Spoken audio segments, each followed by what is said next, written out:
ဒီလန်တော်ကြောင့်ပဲတိုတာပေါင်မင်းရဲ့ဖုံးတကိုးအာဏာဟာပိုကြီးလာခဲ့ပါတယ်တိုတာပေါင်မင်းကြီးနတ်ရွာဆန်တဲ့အချိန်မှာတော့အမတ်ငရဲကြားဟာအရိန္ဒမလန်ကိုယူပြီးတကောက်ဖီဘက်ကိုထွက်သွားခဲ့ပါတယ်အရိန္ဒမလန်ဟာတိုတာပေါင်မင်းနောက်ပိုင်းမင်းဆက်60အတိုင်အောင်ဘရင်တွေလက်ထဲမှာမရှိဘဲပျောက်ဆုံးနေခဲ့ပြီးတီရိဆန်မင်းလက်ထက်ရောက်တဲ့အခါ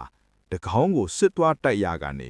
မစိုးတူအကူအညီနဲ့အရိန္ဒမလန်ကိုပြန်လည်ရရှိလာခဲ့ပါတော့တယ်တီရိဆန်မင်းနတ်ရွာဆန်တဲ့အခါသားထစ်တဲ့တီရိယာဇင်မင်းကအရိန္ဒမလန်ကိုဆက်ခံခဲ့ပြီးမြဲမွေးစားသားလည်းဖြစ်စစ်သူကြီးလည်းဖြစ်တဲ့ဘရင်မျိုးရိုးမဟုတ်တဲ့စစ်သူကြီးကငတ်တဘာမင်းဖြစ်လာပြီးနောက်အရိန္ဒမလန်ကိုဆက်ခံခဲ့ပါတယ်ငတ်တဘာမင်းနတ်ရွာဆန်ပြီးနောက်သားတော်ပါပိယံက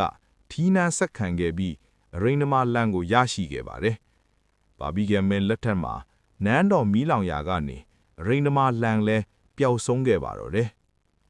တိမ်မြုပ်ပျောက်ကွယ်နေတဲ့ရိန္ဒမလန်ဟာပကံခေတ်မှာပင်လဲပေါ်ပေါက်လာခဲ့ပါတယ်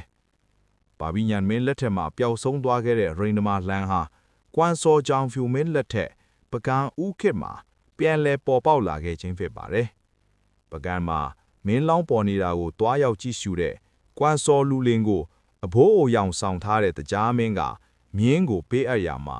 ရိန္ဒမလန်ဒန်ပါဝင်ခဲ့တယ်လို့ဆိုပါတယ်။အဒီကာဒီစပြီးတော့ကွမ်စောလူလင်ဟာ